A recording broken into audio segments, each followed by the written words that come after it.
आज हम जिस मूवी को एक्सप्लेन करने वाले हैं उसका नाम है मेगाबुआ, जिसे साल 2021 में रिलीज किया गया था। मूवी की स्टार्टिंग सीन में हमें रैक्स और उसके फ्रेंड ऑक्यून को दिखाया जाता है, जो जंगल में शिकार करने के लिए गए थे। लेकिन तभी उसे वहां पर एक बहुत बड़ा मेगाबुआ सांप नजर आता है। हालांकि रैक्स यहाँ पर उस सांप पर अटैक करने की कोशिश करता है, परंतु वो सांप उसे बुरी तरीके से जकड़कर उसे बुरी तरीके से मार देता है। ये सब देखने के बाद ऑक्यून अपनी जान को बचाने के लिए वहां से भागता है और झील के पास रखी हुई अपनी बोट के पास पहुंचता है, तो वो दिखता है कि किसी ने उसकी बोट को बुरी तरीके से तोड़ दिया है। उसके बाद अगले सीन में डॉक्टर मेलन और उसके स्टूडेंट को दिखाया जाता है, जो कि जंगल में कुछ रिसर्च के लिए पहुंचे हुए थे।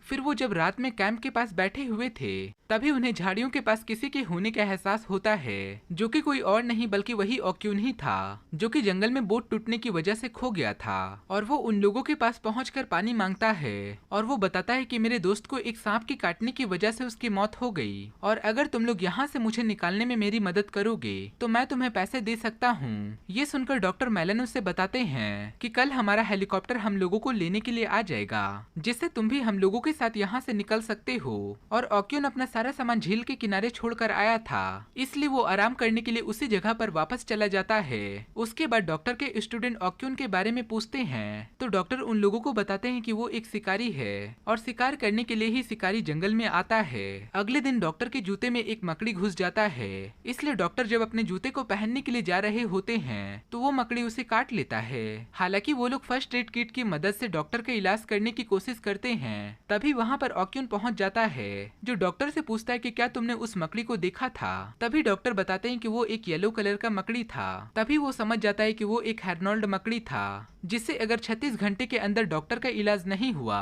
तो डॉक्टर मारा जाएगा। उसके बाद डॉक्टर हेलीकॉप्टर को जल्दी बुलाने के लिए यूनिवर्सिटी में कॉल करता है। तभी उन्हें पता चलता है कि सिटी में बहुत तेज हवा चल रही है, जिसकी वजह से कोई भी पायलट 24 घंटे तक हेलीकॉप्टर को उड़ाने के लिए राजी नहीं है, और इस वजह से डॉक्टर काफी परेशान होने लगता है। तभी ऑक्यून डॉक्टर को बताता है कि अगर तुम्हारा कल तक इलाज नहीं हुआ तो तुम्हारा पैर पूरी तरीके से खराब हो जाएगा। ये सुनने के बाद ग्रेस पूछती कि क्या हम किसी प्रकार की जड़ी बूटी की मदद से इसका इलाज नहीं कर सकते। जिसके बाद ऑक्यून एक फूल के बारे में बताता है। इसके साथ ही वो बताता है कि उस पेड़ का नाम ऑर्चिड है और उसे लगाने से इस घाव का असर थोड़ा कम हो जाएगा। जिसके बाद सारे लोग उस फूल को लाने के लिए तैयार हो जाते हैं, और उसी दौरान बेंजी डॉक्टर का ध्यान रखने के लिए वहीं पर रुक जाती है और बाकी सारे लोग उस पेड़ की तलाश पर निकल जाते हैं। लेकिन जब वो सारे लोग उस पेड़ के पास पहुंचते हैं, तभी वो लोग देखते हैं कि बहुत सारे सांप उस पेड़ पर लिपटे हुए हैं, जिसे देखकर वो लोग वापस जाने का फैसला करते हैं। लेकिन ऑक्यून सारे लोगों से कहता है कि ये सांप जब तक हमारे ऊपर अटैक नहीं करेंगे या फिर हमारे ऊपर जब तक नहीं देखेंगे, क्योंकि ये सब सांप सो रहे हैं और हमें चुपचाप पेड़ पर चढ़कर उस फूल को तोड़ना होगा। लेकिन मेरे पैरों में चोट लगी है, इसलिए मैं ऐसा नहीं कर सकता।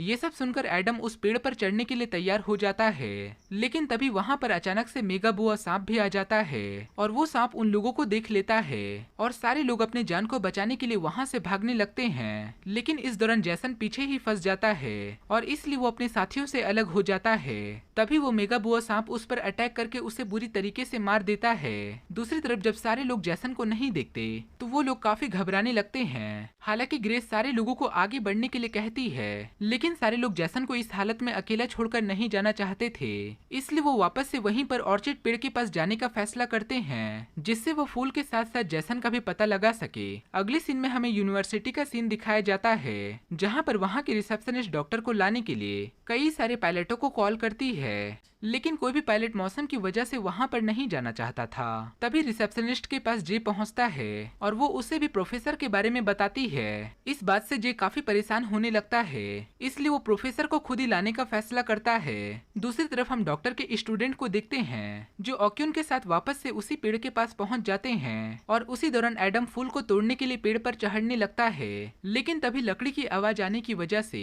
वहाँ पर लिपटे हुए सांप उसे देख लेते हैं। हालांकि एलिसन फ्लेयर गन की मदद से मेगाबुआ पर अटैक करने की कोशिश तो करती है। उसके बाद ऑक्यून एक एरो गन की मदद से उस पर हमला कर देता है, जिससे वो अपने अंदर मौजूद जिसन को बाहर उगल देता है। और ये सब घटना को देखकर ये लोग काफी ज्यादा डर जाते हैं। ये देखकर एडम भी काफी ज्यादा घबरा गया था, इसलिए वो पेड़ से नीचे गिर जाता है। फिर वो लोग वहाँ से निकलने की कोशिश करते हैं और वो लोग डिसाइड करते हैं कि कोई भी जिसन के फैमिली को इसके बारे में नहीं बताएगा।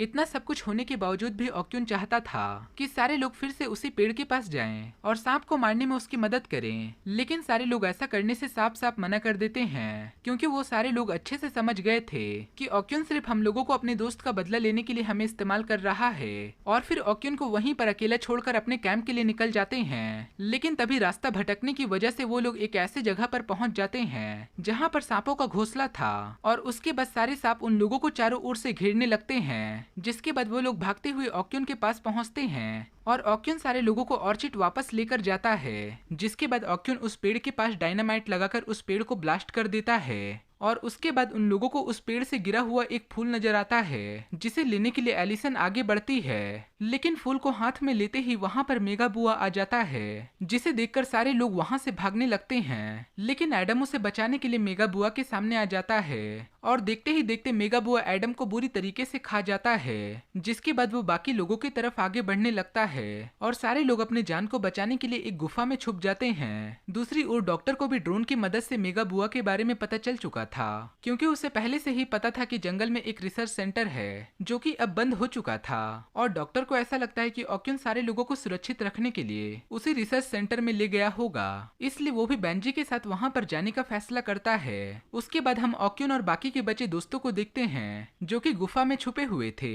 तभी बहुत सारी मकड़ियां उनकी ओर आगे बढ़ने लगती है, जिसे देखकर एलिसन गुफा से बाहर जाने लगती है, पर ओक्यून उसे बाहर जाने से मना करता है। और तभी सारे मकड़ियां वापस चले जाते हैं, जिससे उन लोगों को ऐसा लगता है कि वो डरकर वापस चले गए होंगे। लेकिन तभी वहां पर अचानक से बहुत बड़ी मकड़ी आ जाती है और एलिसन फ्लेयर गन से उस पर अटैक कर देती है, और वो सभी लोग गुफा से बाहर जाने लगते हैं। जिसके बाद वो मकड़ी भी उनका पीछा करते हुए गुफा से बाहर आ जाती है और मेगा बुआ उस पर अटैक कर देता है, और इसी मौके का फायदा उठाकर वो तीनों वहां से भाग जाते हैं। और उसके बाद वो लोग उसी रिसर्च सेंटर पर पहुंचते हैं जिसके बारे में डॉक्टर बता रहे थे। इसी दौरान उन लोगों को वहां पर एक पुल नजर आता है जो कि काफी सुंदर और कलरफुल था। लेकिन ओक्यून बताता है कि ये पुल पूरी तरह से केमिकल से भरा पड़ा है और इसमें उतरते ही सारे लोग पूरी तरीके से जल जाएंगे। फिर वो लोग जब लैब के अंदर पहुंचते हैं तब वहां पर उन्हें बहुत सारे छोटे छोटे सांप नजर आते हैं। जिसके बाद वो तीनों मिलकर छोटे छोटे सांपों पर अटैक करते हैं, पर सांप कटने के बाद भी चल रहे थे,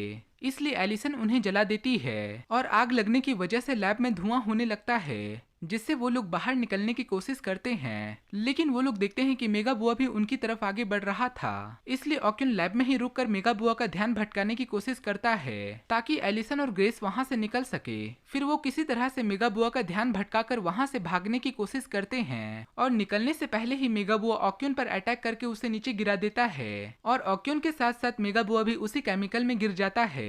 हालांकि ग्रेस और एलिसन को ओक्यून के मरने का दुख तो जरूर था, लेकिन उन्हें ऐसा लगता है कि केमिकल में गिरने की वजह से मेगा बुआ भी मारा गया होगा। तब तक वहां पर डॉक्टर और बेंजी भी वहां पर पहुंच जाते हैं, जो ग्रेस और एलिसन को देखकर काफी खुश होते हैं। तभी उन लोगों को पूल में किसी चीज के होने का एहसास होता है, और वो लोग देखते हैं कि मेगा बुआ का स्किन जलने के बाद भी वो अभी तक जिंदा था। इसी दौरान ग्रेस बताती है कि मैंने गुफा में एक ड्राइंग देखी थी जहां पर ऐसा बताया गया था कि मेगा बुआ की स्किन निकलने के बाद उसे मारा जा सकता है, इसलिए वो लोग लगातार मेगा बुआ पर हथियार से अटैक करने लगते हैं। जिसके बाद मेगा बुआ ग्रेस को बुरी तरीके से खा जाता है, लेकिन ग्रेस उसके गले को फाड़कर सही सलामत बाहर आ जाती है।